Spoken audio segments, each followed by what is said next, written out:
Present మనకైతే SSRM 29 పైన బీభత్సమైన హైప్ ఉందన్నమాట. ఆ హైప్కి తగ్గట్టుగా అందులో ఉన్న ఏ అప్డేట్ వచ్చినా ఆ సినిమాకి సంబంధించి ఎవరు గురించి తెలిసినా కూడా అందరూ కూడా ఫ్యాన్స్ ఫుల్ హ్యాపీ ఫీల్ అవుతారు. ఇప్పుడైతే ఒక ట్విస్ట్ ఎదురైందనమాట. ప్రియాంక చోప్రా హీరోయిన్ కాదు, లేడీ విలన్ గా చేయబోతుంది. అది కూడా మహేష్ బాబుకి యాంటీగా చేయబోతుంటారు. మీరేమంటారు? సో ఖచ్చితంగా ఇప్పుడు ఎప్పుడైతే ఈ సినిమాని అనౌన్స్ చేశారో అప్పటి నుంచి కూడా చాలా భారీ అంచనాలు సినిమా మీద. ఎందుకంటే రాజమౌళి అంటే వరల్డ్ వైడ్ గా ఫేమస్. అదే విధంగా మహేష్ బాబు కూడా పాండియా లెవెల్లో ఇదే ఫస్ట్ సినిమా అయినప్పటికీ ఇప్పటి వరకు మంచి క్రేజ్ ఉంది. సో వీళ్ళిద్దరి కాంబినేషన్ లో సినిమా రాబోతుంది అంటే ప్రతి ఒక్కరు కూడా ఎంతో అప్పటి నుంచి ఆసక్తి చూపిస్తున్నారు. సో తర్వాత ఒక్కొక్క అప్డేట్ అనుకుంటే తర్వాత మనకి ఏం అప్డేట్ వచ్చింది, ప్రియాంక చోప్రా సినిమాలో ఉండబోతుంది.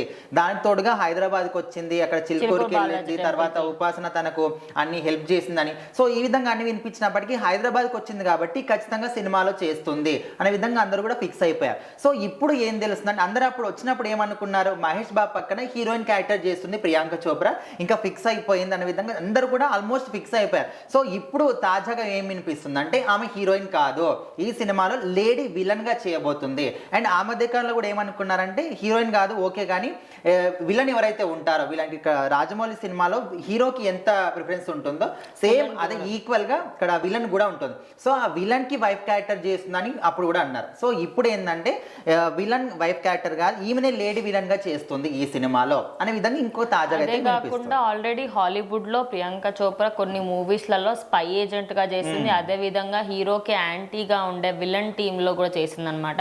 సో అవి కొంచెం అడల్టరేటెడ్ గా ఉంటాయి, బట్ అందులో తను ఒక స్పై ఏజెంట్ గా ఉంటుంది అనమాట. సో అలాంటి కొన్ని మూవీస్ కూడా చేసింది. అంటే ఆమెకు అలవాటు ఉంది విలన్ గా చేయడం కూడా. బట్ ఆమెని బాలీవుడ్ లో ఎప్పుడైతే బాయ్కాట్ చేశారో దాని తర్వాత ఇప్పుడు మళ్ళీ తను రిటర్న్ వచ్చింది. బట్ ఓవరాల్ గా మళ్ళీ ఇప్పుడు తెలుగు ఇండస్ట్రీకి తాను రావడం, తుఫాన్ సినిమా తర్వాత నేను మళ్ళీ ఇంకో తెలుగు సినిమా చెయ్యను అని చెప్పింది. మరి తనని తీసుకోవడం కరెక్ట్ కాదని కొంతమంది ఫ్యాన్స్ అభిప్రాయపడ్డప్పటికీ ఇప్పుడు ఉన్న స్టార్డమ్ బట్టి చూసుకుంటే జాన్వీ కపూర్ ప్రతి సినిమాలో ఉంది, కియారా అద్వానీతో ప్రతి సినిమా తీయడం కరెక్ట్ కాదు. అట్లనే ఇప్పుడు ఖుషీ కపూర్ లేకపోతే షారుఖ్ ఖాన్ వాళ్ళ కూతురు వాళ్ళందరూ చిన్నపిల్లల్లాగా ఉన్నారు. బాలీవుడ్ నుంచి ఎవరైనా తీసుకోవాలి హీరోయిన్స్ అని శ్రద్ధా కపూర్ గురించి ఆలోచిస్తే శ్రద్ధా కపూర్ కొంచెం డిమాండ్ ఎక్కువగా ఉంటుంది అనమాట. రీసెంట్గా తనకి సంబంధించిన డిమాండ్ చాలా పెరిగిపోయింది. ఇంకెవరున్నారు తెలుగు ఇండస్ట్రీ నుంచి అయితే తీసుకోవడం చాలా కష్టం. బికాజ్ ఆల్రెడీ చాలా మంది బిజీగా, రష్మిక మందన తీసుకుందామంటే ఆల్రెడీ ఇన్ని రోజుల పాటు పాన్ ఇండియా చుట్టే తిరుగుతూ ఉంది. అండ్ ఇంకోటి మహేష్ బాబు పక్కన యాక్ట్ చేసిన హీరోని మళ్ళీ యాక్ట్ చేయాలంటే చాలా టైం పడుతుంది అనమాట. అది కొంచెం ఒక లెంతీ ప్రాసెస్. ఆయన ఎక్కువ మట్టు కొత్త హీరోయిన్స్నే ట్రై చేస్తూ ఉంటారు. కొత్త హీరోయిన్స్తో ప్యాచప్ చేస్తారు, కొంచెం ఆడియన్స్ కూడా చూడడానికి బాగుంటుంది కెమిస్ట్రీ అనేది.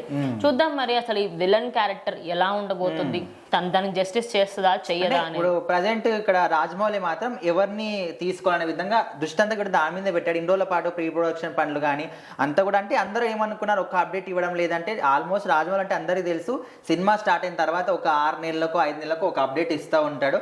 సో ఈ అప్డేట్ గురించి మాత్రం అందరు వెయిట్ చేస్తున్నారు. కానీ ఇప్పుడు లేడీ విలన్ గా చేయబోతుంది అంటున్నారు. సో మరి ఆమె సెట్ అవుతుందా లేదా, మీ అభిప్రాయం ఏంటో కూడా కామెంట్ చేయండి.